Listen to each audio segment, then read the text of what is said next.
Good start. Right, hang on, switch this off. Okie dokie, right.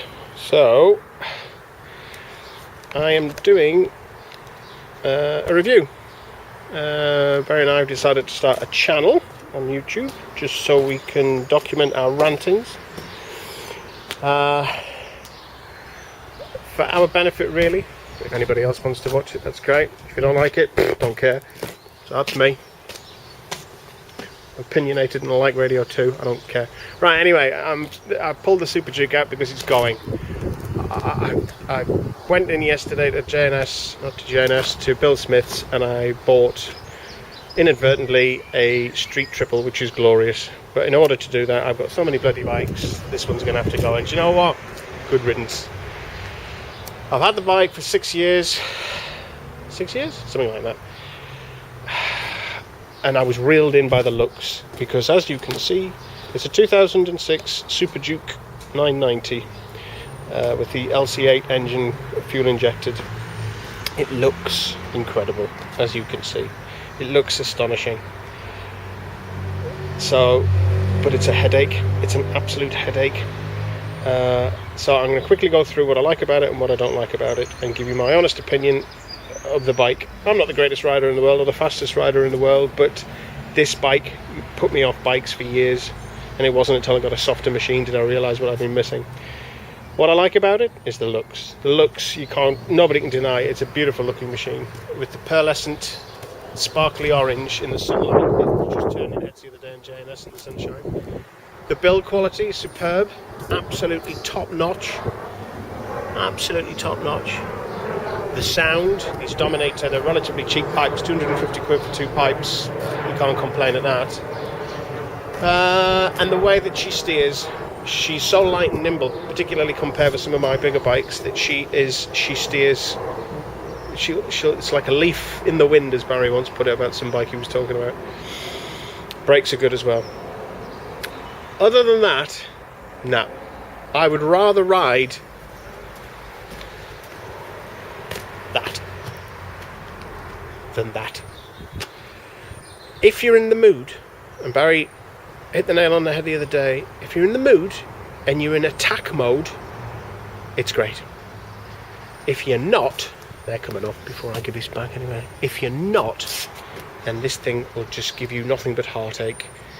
It's got very long gears, and it's got a very violent engine, and it's got a twitchy throttle. Okay, I bought this 6-7 years ago. 7 people had owned it before me. I should have realised something was wrong by then. I've enjoyed riding over the last few days. I had to change the front plug, which was an absolute swine of a job to get out. I had to pull all this out, and it's in there somewhere. If anybody's interested in taking front plugs out of Superduke LC8 engines, just let me know, and I could tell you, I'll give you some ideas, but it's not as hard as everybody makes out. You just need the right tools. It's a hard ride, and even with the white power suspension, which is adjustable, I could never get it to do anything other than that. If you lived in an area where there was a smooth road right outside your door with twisty bits, this is the bike for you. Other than that, forget it. It's just not worth it. The problem is you go into a corner and it flicks into corners like nobody's business. But unless you're in attack mode, unless you are absolutely screaming along and in a high gear, this thing will bite you. Because what happens is you tip it in, say you're in second gear, the throttle is so twitchy that if you go over any sort of bump, it's gonna wobble you. It's gonna, what do they call it? Whiskey throttle? Something like that anyway. And with the V-twin braking as well, as soon as you take your power off the throttle, it just stops the bike. So it's awful. And because it's got long gears, you can't get into the high gears until you're doing warp speed 9. I took this thing to France for a week. How I managed it, I don't know, but it was a miserable time on this bike. Most of it was miserable. Sorry boys, but it was. And it was, Barry mentioned it the other day. But it's the looks. It just looks so glorious. I just want to see what bits I can rape off it before I take it back. And the other issue, of course, is fuel tanks. This fuel tank leaked. It's swollen. It's the ethanol. It swells. It's very common on these bikes, and it swells so much that if you take the tank off, which I had to, you've got to manipulate it, we'll say, to back on. Not only that, but on this bottom corner here, you can see that lump orange crap. It's plastic weld that I did, because what happens is the bolt in there, and it swells so much the bolt falls out, and you get petrol coming out the tank, which is fantastic. You can buy a new tank, or you can buy a second-hand tank on eBay, but they're all swollen.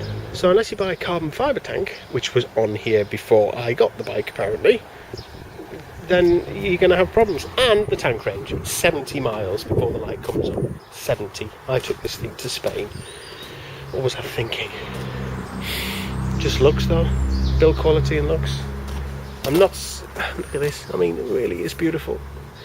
It's a real love-hate relationship with this machine. If I had the room, I'd keep it. But that would be silly, because I ride it 6 times a year. Not even that, 4 times a year. And for 45 minutes it's great, but then I have to come down and lie in a dark room and close my eyes and just recover, because you have to ride it aggressively. Anyway, she's off. I might take some video on the journey on the way over. I've got a ZX9 which is there, which I'll do a review of when I come to take it on Friday or Saturday.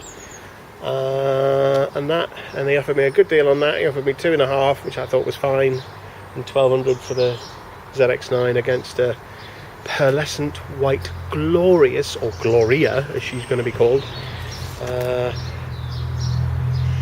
speed street triple. So I just want to say thanks to Paul, because he resurrected this bike for me. He did all sorts of clever stuff, and he pickled the pipe, changed the tyres, did all sorts of great stuff. I know he's probably sad to see it go, but it really is a ball ache, Paul. It really is a ball ache. I'm looking at it again now and thinking, shall I keep it? Oh, no, it's got to go, It's going today. This is the last time it'll be in my back garden. Right, I've waffled on enough. I'm going to go to Alton Park, probably. I'll look at the bikes, I might do a bit more then. So,